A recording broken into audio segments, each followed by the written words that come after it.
অ্যাডজেক্টিভটা কি ভাই? অ্যাডজেক্টিভটা হচ্ছে সিম্পল একটা থট। রিয়েল লাইফের সাথে যত ম্যাচ করতে পারো তত ইংলিশ তাড়াতাড়ি বলতে পারো। রিয়েল লাইফ নিজেদের কথাবার্তা যখন বলছি তখন কিভাবে কথাবার্তা বলি। আমরা যখন কথাবার্তা বলি কি নিয়ে কথা বলি? কিছু একটা টপিক নিয়ে তো কথা বলি, ইয়েস অর নো? একটা টপিক থাকে না?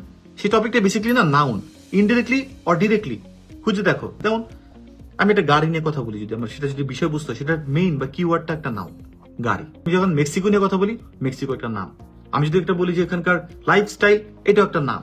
সো যখনই আমি কোনো কিছু নিয়ে কথা বলি, কোনো টপিকে, কোনো আমার বন্ধু বান্ধবী বা কোনো একটা বিষয় বা স্পিকিং স্কুল যাই করে না কেন, ওইটার যে মেইন যে ওয়ার্ডটা নিয়ে বেসিক্যালি কথা বলছি, সেটা হচ্ছে একটা নাউন বা ওইটা একটা সাবজেক্ট। সো যদি এটা নাউন হয় তো ওই সাবজেক্ট নিয়ে আমি কি বলি? ওই সাবজেক্টের তো একটা কথা বলি, সাবজেক্ট নিয়ে নাকি? একটা মুভি নিয়ে কথা বলি না? জাওয়ান দেখছি, এই জাওয়ান দেখছিস, জাওয়ান হ্যান জাওয়ান ত্যান জাওয়ান, এইটা ওইটা যেটা। পুষ্পা দেখছিস, পুষ্পাতে এত টাকা নিচ্ছে, পুষ্পা ওইটা করছে, পুষ্পা ওইটা, পুষ্পা এইটা, পুষ্পা ওইটা। যাই বলতেছি আমাদের বন্ধু বান্ধবের সাথে বা যাই হোক না কেন, আমরা যেই টপিক, বেসিক টপিকটা নিয়ে কথা বলছি সেটা নিয়ে কিন্তু আমরা জাজ করি। জাজ, JUDGE, জাজ, বিচার। তো এই যে মানুষদের নিয়ে কথা বলছি বা যেটা নিয়ে কথা বলছি, আমরা কথা বলছি, জাজ করছি, কমেন্ট পাস করতেছি। এই একটা লোক, এই লোকটা উঁচু, লোকটা লম্বা, লোকটা খারাপ, লোকটা ভালো, লোকটা ফর্সা, লোকটা খাটো, লোকটা মোটা, লোকটা চিকন, যাই বলতেছি না কেন ওই লোকটাকে নিয়ে আমরা একটা কমেন্ট পাস করতেছি না?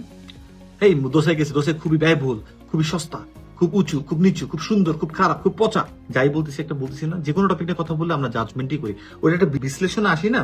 ওই বিশ্লেষণে কমেন্ট আসে অটোমেটিকলি। তো আলাদা করে না দোষ গুণ অবস্থা সংখ্যা এগুলো করে আমাদের অ্যাডজেক্টিভ বের করার দরকার নেই। ওই কমেন্ট পাসের জন্য যে ওয়ার্ড গুলো বলি ওগুলোই অ্যাডজেক্টিভ। শেষ। লোকটা ভালো, ভালোটা অ্যাডজেক্টিভ।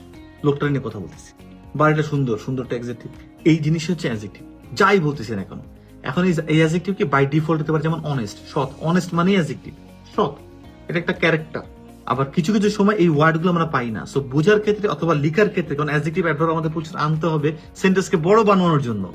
অ্যাডজেক্টিভ অ্যাডভার্ব আমাদেরকে প্রচুর আনতে হবে, বুঝতে হবে, জানতে হবে। লিসেনিং এর সেকশন 1, লিসেনিং সেকশন 4 বা যে কোনো ফিল ইন দ্য গ্যাপ করার জন্য, সেটা ছোট ভাই বোনদের জন্য হইলো। তো সেই ক্ষেত্রে যদি আমাদের হতে থাকে, তো অ্যাডজেক্টিভ মানে কি ওইগুলা তো বুঝতে হবে জিনিসটা। তাহলে অ্যাডজেক্টিভ মানে কি আমরা যদি বুঝি যে না ওয়ার্ডটা পাচ্ছি না কিভাবে করা যায়, তাহলে আমরা নিজেরা বানাইতে পারবো। কিভাবে বানাতে পারবো? অ্যাডজেক্টিভেরও কিছু সাফিক্স আছে, এখনই গুগল করে পেয়ে যাবা। সবচেয়ে কমন সাফিক্স কি? ফুল, বিউটিফুল।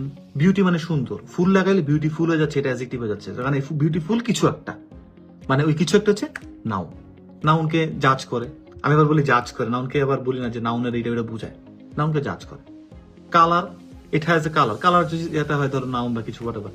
ফুল, লেস, LESS। তো এই ধরনের আরো কিছু তোমরা পাবো অ্যাডজেক্টিভ হয়ে যাচ্ছে, যেটাই হোক না কেন। যদি আমরা ওই ওয়ার্ডটা না পাই, যে কোনো ওয়ার্ড যদি একটা নাউনকে আলটিমেটলি জাজ করে, তাহলে তো অ্যাডজেক্টিভ হয়ে গেল। বাট আমাদেরকে আনতে হবে ভাইয়া, কারণ প্রচুর রাইটিং টাস্কে 7 যারা পায় তারা প্রচুর অ্যাডজেক্টিভ অ্যাডভার্ব কিন্তু নিয়ে আসে।